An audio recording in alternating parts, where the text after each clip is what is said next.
السلام عليكم ورحمة الله وبركاته. أصحابتك وحرين جنال كمركز السود وهذا أدي هذا وما سنتين ما أنت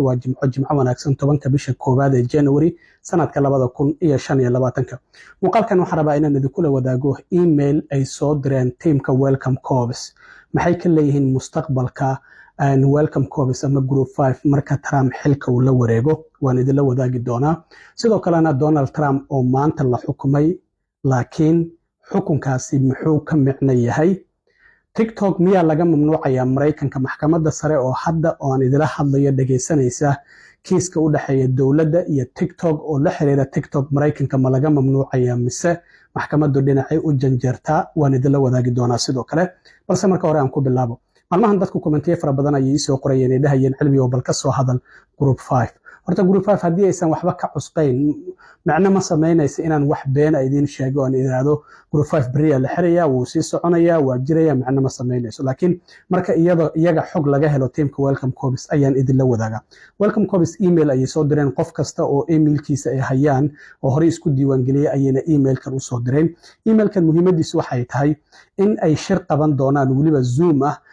laba maalmood kadib marka Trump xilka uu la wareego amaba saddex maalmood aan iraado because 20ka ayuu la wareegaya 22ka bisha waa laba maalmood emailkaasi marka ayaan rabaa inaan idin la wadaago waxa ay leeyihiin waxaan doonaynaa inaad nagu soo biirtaan January 22keeda saddexda galabnimo inaan qaban doono briefing ama warbixin kooban oo dadka aan siin doono la xiriira immigration policy-ga siyaasadaha dhinaca immigrationka isbedelka ku imaan karo marka maamulka cusub ee Trump uu xilka la wareego 20ka January waxay sheegeen in kastoo aysan jirin in isbedelada siyaasadaha ku imaan karo specific policy changes aanan haynin siyaasada cayiman isbedelkaasi uu ku imaan karo oo aanan ogeyn haddana waxaan rajaynaynaa qiyaasayna ay leeyihiin in isbedelo ay ku imaan karaan arrimaha qaxootiga humanitarian programmeska barnaamijyada dhinaca bini'aadanimada oo ay ka mid yihiin United for Ukraine barnaamijka la yiraahdo oo loogu talagalay dadka Ukraine maadaama dagaal wadanka Ukraine uu ka socdo in aan humanitarian pro lagu keeno Mareykanka in isbedel uu ku imaan doono Trump inuu joojiyo laga yaabo waxa kamid ah the process oo dadka wadamada ka imaanaya Cuba, Haiti, Nicaragua iyo Venezuela waa abkii CBP1 isagana sidoo kale dadkii ku imaanaya ama humanitarian pro iyaguna ku imaanaya marka dadka afartaasi wadanka imaanaya iyo kula qaxootiga guud ahaan iyo Ukraine in isbedel uu ku imaan doono ayaan rajaynaynaa 20ka January ayay leeyihiin marka welcome corbis waxaan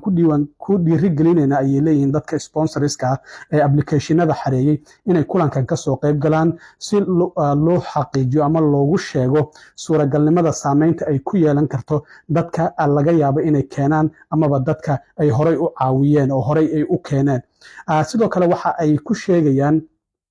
inta uu kulanka socdo dadka ka hadli doona waxa kamid ah haweeneyda madaxda uga ah welcome corbis Mareykanka oo la yiraahdo Nazanin Ash sidoo kalena waxa kamid ah haweeneyda kale ee aasaasayaasha kamid ah welcome corbis oo welcome.us kamid ah haweeneydaas isla markaana madax ka ah oo Cecilia Munoz la yiraahdo waxay ka hadli doonaan ay leeyihiin suuragalnimada saameynta siyaasadaha immigrationka isbedelka ku imaanaya barnaamijyada sponsorshipka iyo sidoo kale naga go'an ay leeyihiin in hubanti la'aanta ka jirta arrintan aan dadka la wadaagno isbedelada degdega ah oo laga yaabo inay imaan karaan in waqtiga ugu haboon dadka khibrada ah ee arrintaasi yaqaana in ay dadka la wadaagaan marka waxay doonayaan in ay dadka la wadaagaan qofka hadii uu doonayo in kulankaasi uu ka qayb galo register now ayuu ku dhufanaya meesha guduudka oo aad aragtaan kadibna magaciisa koobaad labaad emailkiisa iyo zip code-kiisa ayuu gelinaya waa dadka Mareykanka joogo kadibna halkaas ayaad ka dhageysan kartaa waxyaabaha arbacada oo 22ka bisha ay sheegi doonaan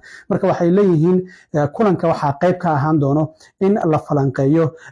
suuragalnimada wareegtooyinka hordhaca ah ee Trump laga yaabo inuu siyaasadahan wax uga bedelo iyo sidoo kalena sida dadka sponsorska ah wax ka faala qaaday applicationada xareeyay iyo newcomerska iyo dadka imaanayaba ay arrintan ay u saameyn doonto iyo talaabooyinka xigta oo la qaadi doono sidaas ay leeyihiin marka qofka hadii uu doonayo has register ay leeyihiin sida aan sheegaba halkaas ayuu iska register karaa qaybta ugu dambeysa marka waxay ku leeyihiin kulankeenu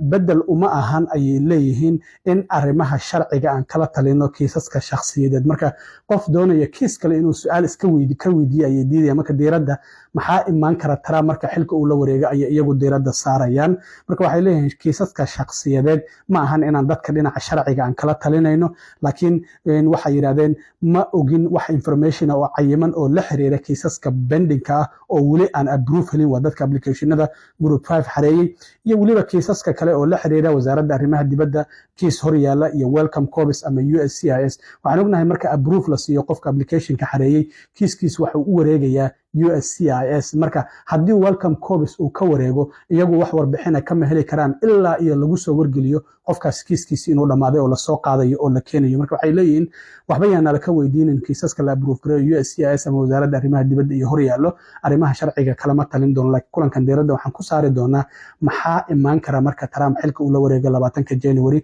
barnaamijyadii kafaalaqaadka, dadkii humanitarian barolka, waxyaabahaas ayaan diiradda ku saari doonaa ayay leeyihiin. marka anigu waan isdiiwaangeliyey, waan ka qayb geli doonaa, waxyaabaha aan kala soo kulmana haddii alla idmo waan idinla wadaagi doonaa. marka emailku intaasi ayuu ahaa, waxaan filayaa inaad fahanteen. dhinaca kale ninkii Donald Trump ahaa waa la xukumay saaka.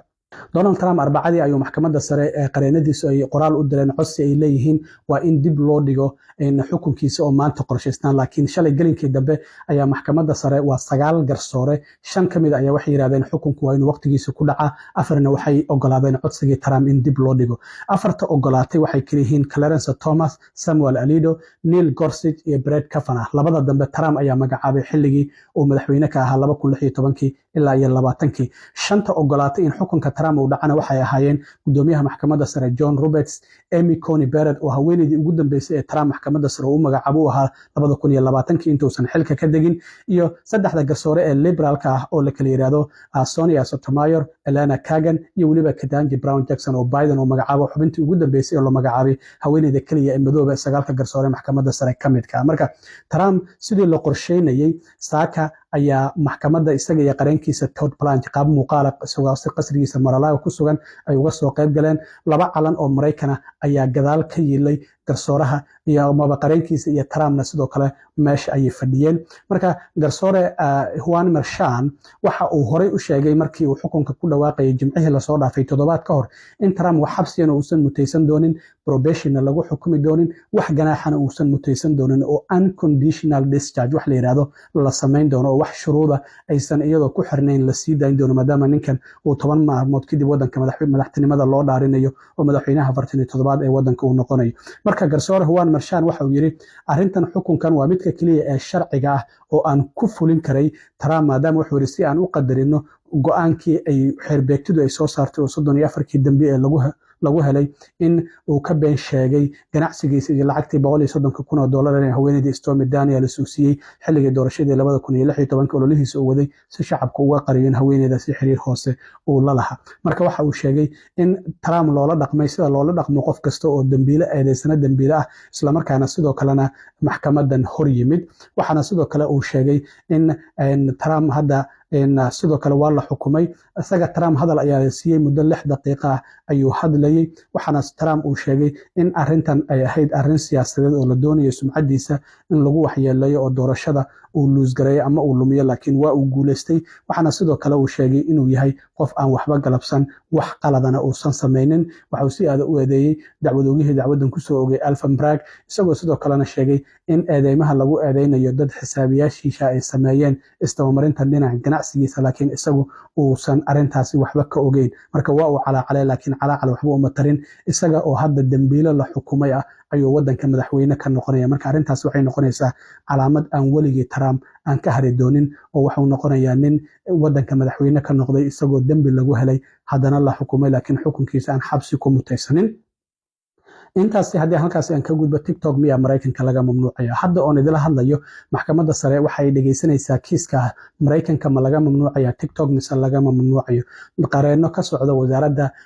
cadaaladda ee dowladda matalaya iyo sidoo kale qareeno ka socda TikTok ayaa maxkamadda sare hadda ay dhageysanaysaa. su-aasha la dhageysanaya waxay tahay sharciga wadamada ajnabiga ah ababka ay leeyihiin oo tartanka uu kala dhexeeyo Mareykanka ababka ay leeyihiin miyay ku xadgudbayaan first amendmentiga oo qodobka koobaad ee dastuurka ama xorriyatul qowlka waa su-aasha ayna la dhegaysanayo. sidaa darteed waxaa hadda muuqanaysa in garsoorayaasha laga yaabo in aysan ka mamnuucin sida hadda doodu ay u socoto marka la arkayo inaysan ka mamnuucin tiktok maraykanka oo yidhahdaan tiktok ha sii shaqeeyo. sidaan ognahay 19 bishan January ayaa tiktok maraykanka laga mamnuucaya sida uu dhigayo sharciga madaxweyne Joe Biden uu saxiixay bishii afraad ee sanadkii hore ee labada aqalka hoose iyo aqalka sanadka ay meel mariyeen. marka haddii shirkadda ByteDance ka hor aysan ka iibin tiktok shirkad maraykana laakiin tiktok waxay yidhahdeen ma iibinayno abkan haddii maxkamadda sare ay tiraahdo ha la xiro maraykanka waan ka xiri doonaa ayay tiktok yidhahdeen. 170 milyan ilaa iyo 220 milyan dad u dhexeeya ayaa la leeyahay maraykanka ka isticmaala abkan. sidoo kalena waxa uu noqday abka loogu soo dejisada badnaa maraykanka marka la eego ababka kale 825.5 milyan ayaa soo dejisatay. waxaa sidoo kale kusoo xiga Instagram, Facebook ayaa ku xiga, WhatsApp ayaa ku xiga, Timo ayaa ku xiga. marka ababka loogu soo dejisada badnaa oo dowlad garaynta dadku ay soo dejisanayeen TikTok ayaa ugu badan. marka wayna arki doonaa haddii maxkamadda sare ay tiraahdo kolay gelinka dambe ayaa la ogaan doonaa haddii ay ogolaato in maraykanka laga mamnuucayo iyo haddii kale. Trump nafsad ahaantiisa maxkamadda sare codsi ayuu u diray uu leeyahay hala igu samee inta aan madaxtinimada la wareegayo oo codsigaas wuxuu leeyahay dib ha loo dhigo in xukunka ah in maraykanka laga mamnuucayo in kale. waayo 19 January waa maalin ka hor inta Trump aan xilka madaxtinimada loo dhaarin oo 20 January ah. marka wixii kale oo kasoo kordhana waan idin soo socodsiin doonaa asxaabta. aad iyo aad u mahadsantihiin. intaan mar kale kulmi doono waa saaxiibkiin Cilmi Waaro idin la sidaa iyo nabadgelyo.